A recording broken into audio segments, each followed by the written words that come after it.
Hello दोस्तों, welcome to this tutorial, and in this tutorial we are talking about the CSS transform property. So let's start. तो जैसा कि आप यहाँ पे देख सकते हैं कि मैंने अपना ब्लॉग पेज ऑन किया हुआ है। ओके, तो इस ब्लॉग पेज पे शायद ये लेक्चर नंबर 22 है। ओके, तो मैं 22 पे अपना क्विक नोट्स पे जाता हूँ। तो आप देख सकते हैं मैंने इस पे शॉर्ट नोट्स लिखा हुआ है। अब इस वीडियो में हम सब बात करने वाले ये translate, rotate, scale, skew, matrix, ये सब क्या है। ओके, और इन सब का बेसिक यूज़ क्या होगा। तो सबसे पहला डिस्कशन ये आप आ जाएंगे कि ट्रांसफॉर्म प्रॉपर्टी क्या होता है। अगर आपको अपने एलिमेंट पे 2D या फिर 3D ट्रांसफॉर्मेशन, या उसको और अच्छे से बोल सकते कोई इफ़ेक्ट डालना है, मीन्स आपका कोई एक डब्बा है। ओके, एक एलिमेंट है, जिस एलिमेंट को आपको थोड़ा सा ऊपर मूव करना है, या फिर थोड़ा सा उसको रोटेट करना है, या फिर उसको ज़्यादा बड़ा शो करना है, या उसको स्क्वी करना है, मीन्स तिरछा करना है, तो ट्रांसफॉर्म प्रॉपर्टी का यूज़ किया जाता है। ओके देन, और ज़्यादा इसमें नहीं बताऊँगा, डायरेक्ट प्रैक्टिस पे आते हैं हम सब। तो फिर आप यहाँ पे देख सकते हैं कि मेरा एक एलिमेंट है, मीन्स एक डब्बा है। ओके, उसके अंदर हाई देयर लिखा हुआ है एक टेक्स्ट। आप यहाँ पे इसका कोड देख सकते हैं। एक डिव है, ओके, जिसका क्लास कंटेनर, एंड उसके अंदर में एक टेक्स्ट लिखा हुआ है। ओके, और इस पर कुछ ज़्यादा CSS मैंने नहीं लिखा है, सिर्फ डिफ़ॉल्ट मार्जिन पैडिंग को मैंने हटा दिया है। बॉडी में मैंने फ्लेक्स लगा दिया है और हाइट दिया, जिसके कारण ये सेंटर पे आ चुका है। और कंटेनर पे भी कुछ मैंने CSS लगाया है, उसके साइज़ को मैंने फिक्स किया, डिस्प्ले लगाया क्योंकि ये जो हाई दे रहा है वो सेंटर पे दिखे, और बैकग्राउंड कलर और कलर को चेंज मैंने किया है। इससे ज़्यादा कुछ मैंने नहीं किया है। ओके, तो सबसे पहला पॉइंट आता है ट्रांसफॉर्म प्रॉपर्टी में। जो मैंने 2D और 3D की बातें की हैं, तो ट्रांसफॉर्म प्रॉपर्टी में सब प्रॉपर्टीज़ होते हैं। ओके, जैसे कि मैं यहाँ पे लिखूँगा ट्रांसफॉर्म। आप यहाँ पे देख सकते हैं ये बहुत सारे आपको प्रॉपर्टीज़ यहाँ पे शो हो रहे होंगे। तो इन सारे प्रॉपर्टीज़ के बारे में बात करना है। तो ट्रांसफॉर्म प्रॉपर्टी में सबसे पहले हम सब आते हैं ट्रांसलेट। ओके, अगर मैं यहाँ पे ट्रांसलेट लिखता हूँ तो आप देख सकते हैं यहाँ पे बहुत सारे प्रॉपर्टीज़ ऑलरेडी यहाँ पे शो हो रहे हैं। अगर मैं ट्रांसलेट में एक्स देता हूँ, ओके, तो ट्रांसलेट का मतलब ही आपको समझ में आ रहा होगा। मीन्स अगर इसका हिंदी देखेंगे तो मीन्स मूव करना। ओके, तो एक्स का मतलब है कि एक्स एक्सिस के अलॉन्ग मूव करना है। आप इस डब्बे को ध्यान से देखिएगा कि इसके साथ क्या होता है। अगर मैं यहाँ पे 100 पिक्सल्स लिखता हूँ, ओके, ये ऑटो सेव हो गया। आप देख सकते हैं 100 पिक्सल्स वो शिफ्ट हुआ है। कैसे शिफ्ट हुआ है, तो अगर मैं यहाँ पे एक्सिस बताऊँ तो ये एक्स एक्सिस है, ये वाई एक्सिस है। तो एक्स एक्सिस के अलॉन्ग ये मूव हुआ है। कितना हुआ है, तो 100 पिक्सल्स हुआ है। ओके, आप उसमें और भी कोई वैल्यू डाल सकते थे, उससे कोई प्रॉब्लम नहीं। अगर आप इसको माइनस डालेंगे तो ये इस तरफ मूव होता। ओके, तो ये हो गया ट्रांसलेट एक्स का। अब सारे जितने भी प्रॉपर्टीज़ हैं उन सब के डिफिनेशन लिखाना अच्छी बात नहीं है। ओके, मैं जो जो प्रॉपर्टीज़ लिख रहा हूँ वो तो आपको मेरे ब्लॉग पेज पे आपको यहाँ पे शो हो जाएगा। जैसे ट्रांसलेट एक्स आपको शो हो गया, उसका छोटा सा मैंने टॉप में डिफिनेशन भी लिख दिया है कि वो उसके माध्यम से हम सब क्या कर सकते हैं। तो आप अपने VS कोड को ऑन करके आप भी ट्राई करके देखें, ज़्यादा अच्छा रहेगा। देन आता है आपका एक x हो गया, सेम y के लिए हो जाता है। y में क्या है, तो y एक्सिस के अलॉन्ग मूव होगा। मीन्स जो मैंने बताया ये इस तरफ 100 पिक्सल्स हुआ, अगर वो माइनस कर देता ये इस तरफ 100 पिक्सल्स होता। ओके, नाउ लेट मी, अगर मैं यहाँ पे z करूँ तो कोई भी चीज़ नहीं हुआ यहाँ पर। ओके, यहाँ पे आपको कुछ नहीं होगा। मैं इसे कमेंट आउट भी कर दूँगा तब भी इसमें कुछ फ़र्क नहीं पड़ रहा, और अनकमेंट करूँगा तब भी फ़र्क नहीं पड़ रहा है। क्यों नहीं फ़र्क कर रहा है, क्योंकि जेड एक्सिस से क्या होता है, अगर आपको ये एक्सिस यहाँ पे दिख रहा है, ये आपको एक्स है, ये आपको वाई है, तो एक जेड एक्सिस होता है आर पार, मतलब एक अंदर की ओर एक बाहर की ओर, ये जेड। अब ये एलिमेंट अंदर की ओर जा रहा है या फिर बाहर की ओर, वो आप अपने आइज़ से नहीं देख सकते हैं। ओके, तो जब 3D मॉडल बनाएंगे हम सब कोई एग्जांपल के तौर पे, तो आपको पता चलेगा कि ट्रांसलेट जेट का काम क्या है। ओके देन, अगर मैं यहाँ पे सिर्फ ट्रांसलेट लिखता हूँ एंड आप यहाँ पे देख सकते हैं मैंने क्या क्या यूज़ कर रहा हूँ। मैंने इन तीनों का यूज़ कर लिया है। अब ट्रांसलेट मैं इसका यूज़ करके दिखा रहा हूँ। तो आप देख सकते हैं, अब मैंने 100 पिक्सल्स एंड 100 पिक्सल्स अगर मैं लिखूँगा तो पहला ये होता है x के लिए और दूसरा होता है ये y के लिए। तो ये मूव आपको देख सकते हैं कहाँ पे हो रहा है। ओके, ये पहले कहाँ पे था, ये यहाँ पे था। ओके, 100 पिक्सल्स ये इधर मूव हुआ एंड 100 पिक्सल्स ये इधर मूव हुआ, तो इसका करेंट पोजीशन यहाँ पे आ गया है। ओके देन एक होता है 3D। 3D में एक और वैल्यू यहाँ पे ऐड हो जाएगा सिर्फ 100 पिक्सल्स। ओके, फिर ये यहाँ पे हो गया, क्योंकि जो लास्ट वाला है वो Z के लिए होता है और Z आपको नेकेड आई से नहीं दिखेगा। Now let me move to the rotate property. नाम से आपको पता चल रहा है रोटेट का मतलब क्या होगा, रोटेट होगा वो। अगर मैं x एक्सिस पे 45 डिग्री कर दूं अंदर में, तो ये रोटेट हुआ 45 डिग्री। आपको फिर से नेकेड आई के बेसिस पे आपको नहीं दिख रहा है क्योंकि ये एक प्लेन स्क्रीन है। ओके, पर इसको अच्छे से दिखाने के लिए मैं एक प्रॉपर्टी यहाँ पे ऐड कर सकता हूँ बॉडी में। ओके, तो बॉडी में अगर मैं लिखूँगा पर्सपेक्टिव एंड 100 पिक्सल्स, तो आप देख सकते हैं कि आपको कुछ डिफरेंट वे से वो डब्बा दिख रहा है। अगर मैं इसका वैल्यू को चेंज करूं, आप देख सकते हैं ये मूव हो रहा है। अगर और मैं करूं तो और ये मूव हो रहा है। तो पर्सपेक्टिव का मतलब यहाँ पे क्या आता है, वैसे तो इस वीडियो में सिर्फ ट्रांसफॉर्म प्रॉपर्टी के बारे में से बात कर रहे हैं, लेकिन पर्सपेक्टिव का मतलब ये होता है कि ये स्क्रीन है, इसके जेड एक्सिस में भी एक अमाउंट ऑफ डिस्टेंस हम सब ने दे दिया है।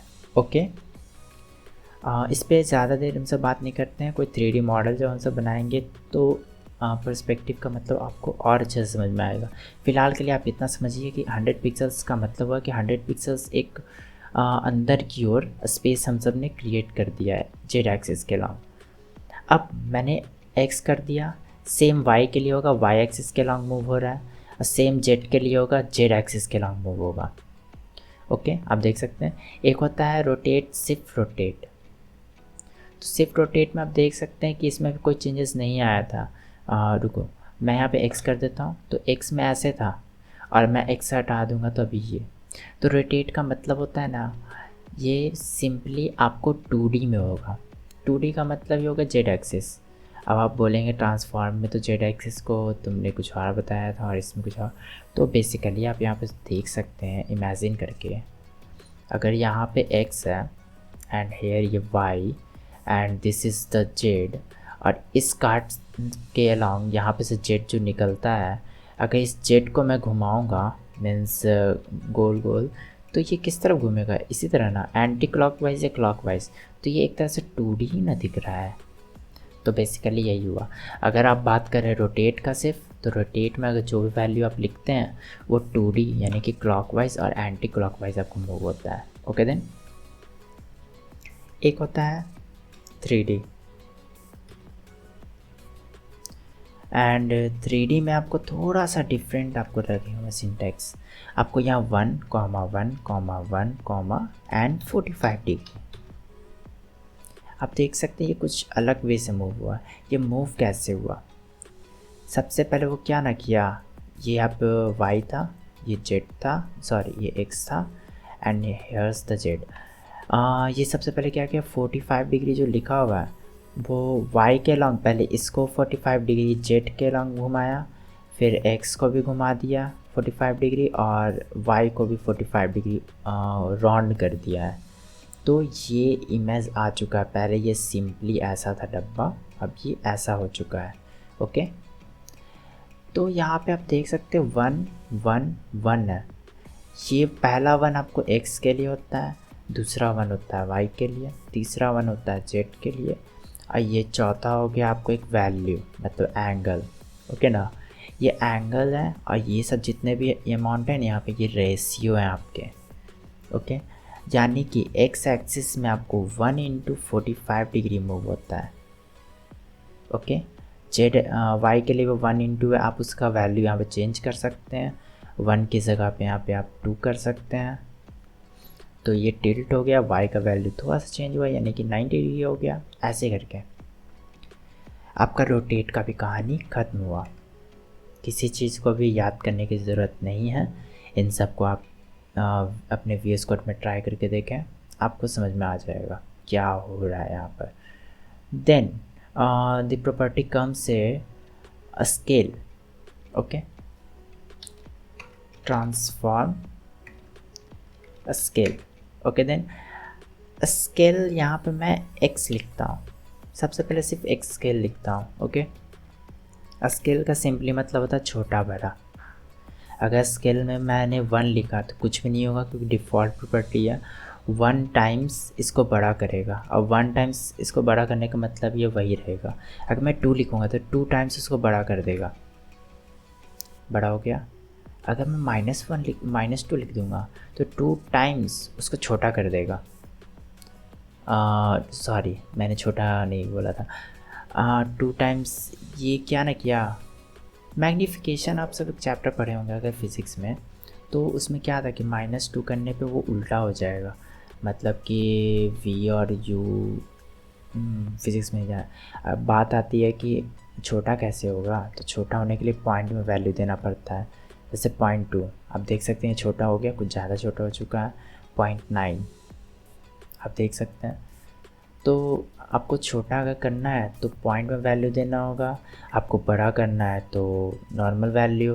अगर आपको उसको मीन्स बड़ा के साथ ही उसको अप एंड डाउन करना है, ओके, तो -2, सिंपली यही है। अब बात आती है कि ये स्केल से तो मेरा टोटली बड़ा हुआ, अब स्केल x क्या है। स्केल x अगर मैं लिखता हूँ और इसके अंदर में मैं 2 लिखूँ तो वह स्ट्रेच हो गया, मीन्स x एक्सिस के अलॉन्ग वो इंक्रीज़ करेगा। अगर मैं y लिखूँगा तो वो y एक्सिस के अलॉन्ग इंक्रीज़ करेगा। अगर मैं z लिखूँगा तो z एक्सिस के अलॉन्ग वो इंक्रीज़ करेगा, जो कि आपको नेकेड आइट से दिखेगा नहीं। अगर मैं स्केल 3D लिखूँगा तो वो तीनों साइड के अनुसार इंक्रीज़ करेगा, जैसे कि 2, 2, 2। तो आप देख सकते हैं वो तीनों साइड के अनुसार इंक्रीज़ किया है, जिसमें से कि z जो है वो आपको शो नहीं हो रहा है, ओके, क्योंकि नेकेड आइट से देख नहीं सकता। And now the term is comes skew property, transform skew, okay. Then skew means होता है तिरछा, मीन्स आपका जो एलिमेंट है वो तिरछा कैसे होगा, तो सेम आपको रोटेट की तरह ये वर्क करता है। अगर स्क्यू x करते हैं, इसके अंदर कोई एंगल देते हैं 45 डिग्री, तो आप देख सकते हैं ये किस तरह से फोल्ड हो चुका है, मीन्स स्क्यू तिरछा हो गया। इसका कोई परफेक्ट डिफिनेशन आप ध्यान में मत रखें, बस आप समझें कि स्क्यू करने से क्या हमको मिल रहा है। और अगर आपको अपने डिज़ाइनिंग में, मीन्स जब भी आपको डिज़ाइन करने की ज़रूरत पड़ेगा और आपको ऐसा कुछ चाहिए, तो आप स्क्यू का यूज़ करेंगे। स्क्यू x होता है, एक स्क्यू y एक्सिस के लॉन्ग आपको वो स्ट्रेच हो जाएगा, मीन्स वो खींच जाएगा। एंड z भी होता है, ओके, जो कि आपको दिख नहीं रहा है। एंड देन ओनली स्क्यू भी होता है, ओके। स्क्यू में मैं अगर 45 डिग्री लिखूँ, ये आपको दिख ही नहीं रहा है, लेट मी डेमोन्स्ट्रेट इट। तो आप देख सकते हैं यहाँ पे 45 डिग्री नॉर्मल था, एंड वो जो स्क्यू हुआ था वो x एक्सिस के अलॉन्ग ही हुआ था। तो मैंने x और नॉर्मली स्क्यू का यूज़ किया है, तो वो x एक्सिस के अलॉन्ग ही होता है, मैंने इस पर नोटिस नहीं किया था, ओके। तो आप देख सकते हैं स्क्यू भी है, अगर इसमें मैं माइनस कर दूंगा तो माइनस की तरफ से वो होगा, ओके, वाइस वर्सा है।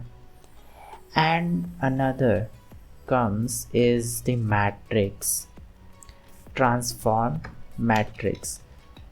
आप जितना भी यहाँ पे आप सब देखे हैं उन सबको एक मैट्रिक्स में भी आप यूज़ कर सकते हैं।